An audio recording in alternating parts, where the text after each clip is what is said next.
सफर अनुभूतियों का कार्यक्रम में आपका स्वागत करती हूं, अभिनंदन करती हूं। लीजिए एक बार फिर हाजिर हूं अपने लघु कथा संग्रह अभिनंदन से एक और कहानी लेकर। प्रस्तुत है कहानी नारी निकेतन। भगवती देवी नारी निकेतन का उद्घाटन बड़ी धूमधाम से हो रहा था। बड़ी बड़ी हस्तियां, जाने माने नेता और मीडिया वहां मौजूद थे, क्योंकि स्वयं इस नारी निकेतन के निर्माता श्री दयालचंद एक सुप्रसिद्ध समाज सेवी थे और कुछ समय पूर्व वो मंत्री भी रह चुके थे। आम जनता में उनकी छवि बड़ी साफ सुथरी थी। इस अवसर पर एक महाभोज का आयोजन भी किया गया था। अतः हर ओर जन सैलाब उमड़ा दिखाई दे रहा था। हर तरफ उनका गुणगान सुन रहा था।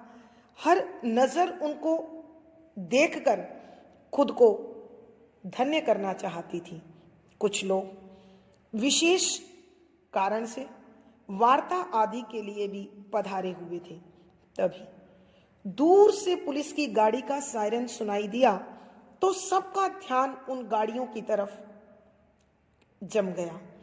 सारा वातावरण दयालचंद जिंदाबाद, दयालचंद जिंदाबाद के नारों से गूंज उठा। गाड़ी से दयालचंद, उनकी पत्नी सुगंधा, मां भगवती देवी और पुत्र राहुल उतरे। लोग लपककर उनका पांव छूने की चाह में उनकी ओर दौड़े। मीडिया ने भी उन्हें चारों ओर से घेरकर प्रश्नों की झड़ी लगा दी। एक ने पूछा, आप समाज सेवी हैं, आपने इस नारी निकेतन का नाम अपनी माता के नाम पर क्यों रखा? अन्य ने पूछा, निकट भविष्य में होने वाले चुनाव में आपका क्या दायित्व रहेगा? श्री दयालचंद ने इनका कोई जवाब नहीं दिया और मंद मंद मुस्कुराते रहे। उनके निजी सचिव ने प्रेस से मुखातिब होकर थोड़े इंतजार का आग्रह किया और पुलिस के सहयोग से उन्हें मंच तक ले गया। बड़ी श्रद्धा और आदर के साथ फूल माला पहनाकर उनका स्वागत किया गया। धीरे से कान में फुसफुसाते हुए उनके निजी सचिव ने उनसे कुछ कहा और उद्घाटन के लिए पूछा तो उन्होंने हामी भर दी। सार्वजनिक घोषणा के साथ उनसे उद्घाटन के लिए आग्रह किया गया तो वो अपने स्थान से उठे और मां भगवती देवी के चरणों का स्पर्श करते हुए बड़ी शालीनता, विनम्रता और आदर के साथ मां को इस रस्म के लिए साथ ले आए। मां का हृदय गर्व से भर उठा।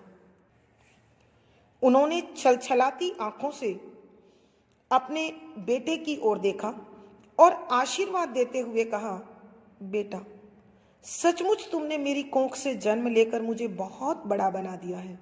तुम तो कलयुग के श्रवण कुमार हो।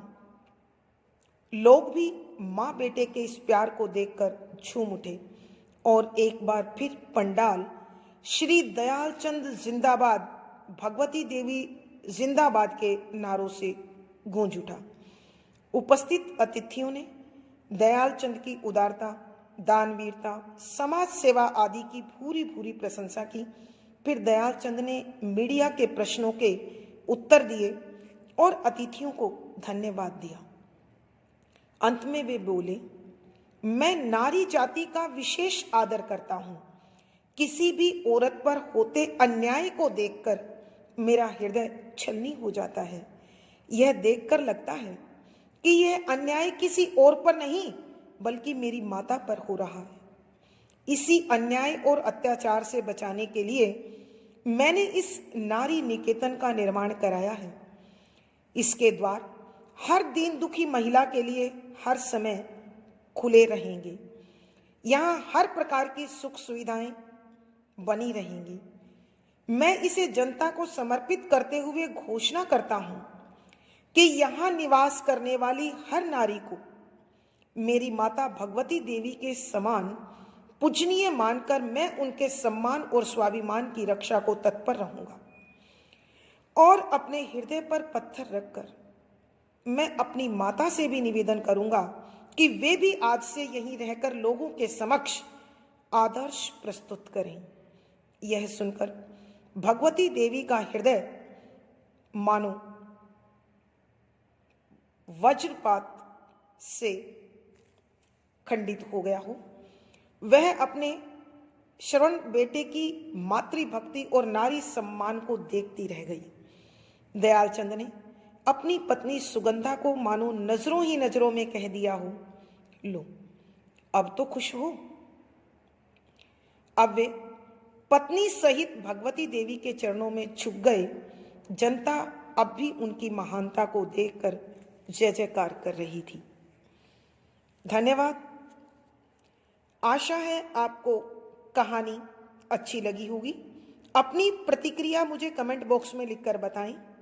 वीडियो को लाइक करें, शेयर करें और ऐसी ही कहानियों के लिए चैनल सब्सक्राइब करें। धन्यवाद। आभार।